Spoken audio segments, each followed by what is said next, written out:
अक्टूबर को जैसे सब जानते हैं हमास ने इसराइल के ऊपर एक भीषण हमला किया था, अनप्रोवोक्ड हमला। उसके सिविलियंस 1200 इजरायली नागरिकों को, शहरियों को बेरहमी से मार डाला था, औरतों को मारा, बलात्कार किया, बच्चों को मारा और कोई 250 हॉस्टेज लिए थे। जवाब में इसराइल ने भीषण पलटवार किया।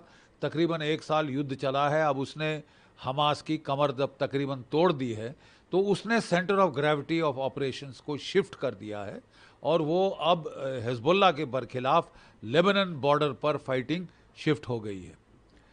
और इसके चलते पिछले साल से हिजबुल्लाह भी छुटपुट फायर करते जा रहा है। पहले anti tank guided missiles border के इलाके में जो 3-4 मंजिलें इमारत थीं उनसे वो anti tank guided missiles fire कर रहा था, इजरायली टारगेट्स पर एट्रिशन वॉर कर रहा था, लगातार छोटा छोटा नुकसान पहुंचा रहा था। तो इसराइल ने उसका जो पलटवार किया है वो एयर पावर से किया। जो बॉर्डर बेल्ट में कोई तमाम बिल्डिंगें थी उसको उसने निस्तनाबूत कर दिया ताकि वहाँ से एटीजीएम फायर ना किए जा सकें। फिर हिजबुल्लाह ने थोड़ा पीछे हटकर रॉकेट फायर करने शुरू किए, उसको उसने अपने आयरन डोम वगैरह से इंटरसेप्ट कर लिया। और जब भी ऐसा हुआ भीषण एयर स्ट्राइक्स करी, पलटवार किया। 17 सितंबर से इसराइल ने तो ऑल आउट युद्ध शुरू कर दिया हिजबुल्लाह के बरखिलाफ। पहला उसने 17 सितंबर 18 सितंबर को इंटेलिजेंस ऑपरेशन किया जिसके तहत उसने जो इजरायली ने जो एक हंगेरियन शेल कंपनी के थ्रू जो पेजर सप्लाई किए थे हिजबुल्लाह को उसमें उसने जो है जो उनकी लिथियम आयन बैटरीज थी उनको फोड़ दिया।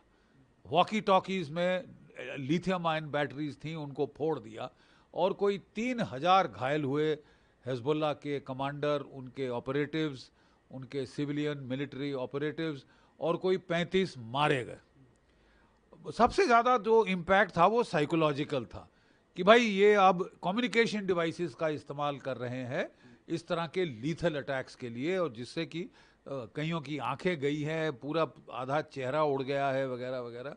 तो वो काफ़ी हिल से गए। कुछ मिलिट्री एनालिस्ट का सोचना है कि जो इससे मेजर कमांड एंड कंट्रोल का एट्रिशन नहीं हुआ हिजबुल्लाह का, क्योंकि सन 2006 से हिजबुल्लाह ने फाइबर ऑप्टिक केबल्स पे ट्रांसफ़र कर दिया है अपना कमांड एंड कंट्रोल का सिस्टम। तो उनका कहना है कि केवल जो पुलिस वाले थे हिजबुल्लाह के और इस तरह के लोकल सिविलियन ऑपरेटिव्स थे वो मारे गए। बी दैट एज इट में वो हिल गए। ईरान भी घबरा गया कि साहब अब ऐसा हमला हम पे होगा, उसने सारे अपने पेजर और ये बंद करा दिए, वॉकी टॉकीज। 18 सितंबर से ईरान ने के इजराइल ने लगातार ताबड़तोड़ जो है हवाई हमले हिजबुल्लाह पे शुरू कर दिए हैं, कमेंट्स कर दिए हैं, जिनके चलते कोई 1700 किलोमीटर वर्ग क्षेत्र में उन्होंने बमबारी करी है। कोई 1800 से ज़्यादा टारगेट्स को उन्होंने निस्तनाबूत कर दिया है, जिसमें ज़्यादातर टारगेट्स जो हैं वो रॉकेट लॉन्चिंग साइट्स और वो मिसाइल साइलोज और बैटरीज जहाँ से वो इजराइल के ऊपर रॉकेट दाग रहे थे उन पे प्रीएम्प्टिव हमला किया कि इसके पहले वो इजराइल पे फायर कर सकें।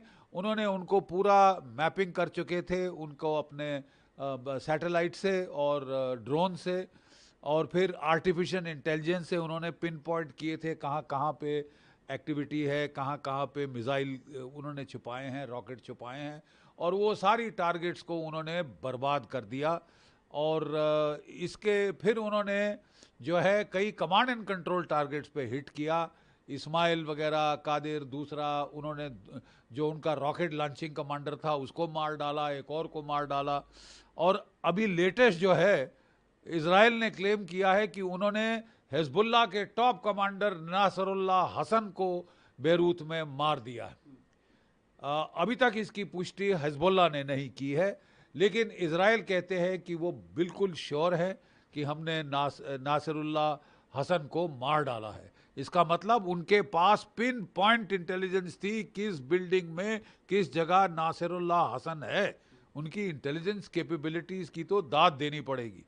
और जैसे कि कहा कि वो कह रहे हैं कि हमारे पास कोलैबोरेटिव इंटेलिजेंस है इलेक्ट्रॉनिक वगैरह, जिसके तहत कि वो सर्टन है कि नासरुल्लाह हसन को एलिमिनेट कर दिया गया। पलटवार में जो हिजबुल्लाह ने भी पिछले कई दिनों से जब भी उन पे एयर अटैक होता था अगले दिन वो रॉकेटों से हमला करते थे। उम्मीद तो ये थी कि उनके पास 1,50,000 से ज़्यादा रॉकेट और मिसाइल हैं और वो ताबड़तोड़ हमले करेंगे, 1500 रॉकेट प्रतिदिन फायर करेंगे, लेकिन 200-300 रॉकेट ही फायर किए गए। तो इसकी क्या वजह हो सकती है? पहली वजह तो ये हो सकती है कि प्रीएम्प्टिव स्ट्राइक्स में उनके रॉकेट ही उड़ा दिए गए जो कि वो फायर करना चाहते थे। इसके पहले कि वो फायर कर सकते थे उनको निस्तनाभूत कर दिया। वो रॉकेट्स को, अनगाइडेड रॉकेट्स को, कात्यूशास को वगैरह वगैरह, जो कि हाईमार्स के बराबरी के रॉकेट है, अनगाइडेड रॉकेट है। उनके पास प्रिसीजन गाइडेड मिनिशंस भी हैं, वो अभी तक उन्होंने फायर नहीं किए। अब क्यों नहीं किए? एक तो है कि ये प्रीएम्प्टिव स्ट्राइक्स में इतना नुकसान हुआ है कि वो फायर करने के काबिल नहीं रहे। दूसरा कि वो डर रहे हैं कि वो नहीं चाहते कि भारी एस्केलेशन हो और इजराइल ग्राउंड वॉर शुरू कर दे, इसलिए वो हाथ रोक रोक के फायर कर रहे हैं। पर उन्होंने भी पलटवार करने की कोशिश की है, इसमें कोई डाउट नहीं है। और क्योंकि कोई 8 टारगेट्स पे उन्होंने रॉकेट फायर किए हैं, इजराइल की नॉर्दर्न कमांड हेडक्वार्टर के पास कोई 60 किलोमीटर दूर की जो फैसिलिटीज़ हैं उन पे फायर किया है, रामान के एयरबेस पे फायर किया है, जहाँ पे इजराइल का 510, 515, 516 F-16 स्क्वाड्रन हैं जो हमले कर रहे हैं बेरूट के अंदर, बेका वैली के अंदर, बॉर्डर जोन के अंदर, और उस पर स्ट्राइक करने की कोशिश की है। फिर उन्होंने एक एमुनेशन फैक्ट्री पे स्ट्राइक करने की कोशिश करी। इसके अलावा जो राफाल इंडस्ट्रीज़ हैं, डिफेंस इंडस्ट्रीज़, उनके ऊपर स्ट्राइक करने की कोशिश की है। तो और फिर उन्होंने तल अवीव के ऊपर एक बैलिस्टिक मिसाइल फायर किया। वो जो कह रहे थे कि हमने मोसाद के हेडक्वार्टर को टारगेट किया। इजराइल कह रहा है कि हमने सारे रॉकेट मार गिराए हैं और कोई ख़ास नुकसान नहीं हुआ है, 6 घायल हुए हैं, ऐसा वो बोल रहे हैं। लेकिन ये भी गौरतलब है कि इजराइल ने सब फोटोग्राफी और वहाँ से इमेजरी आउट होनी बंद कर दी है। इसका मतलब वो नहीं दिखाना चाहता कि कितना नुकसान हुआ है, कितना इफेक्टिव है, कितना नहीं है, और कितना पेनिट्रेट कर गया है उनके मिसाइल डिफेंसेस के थ्रू।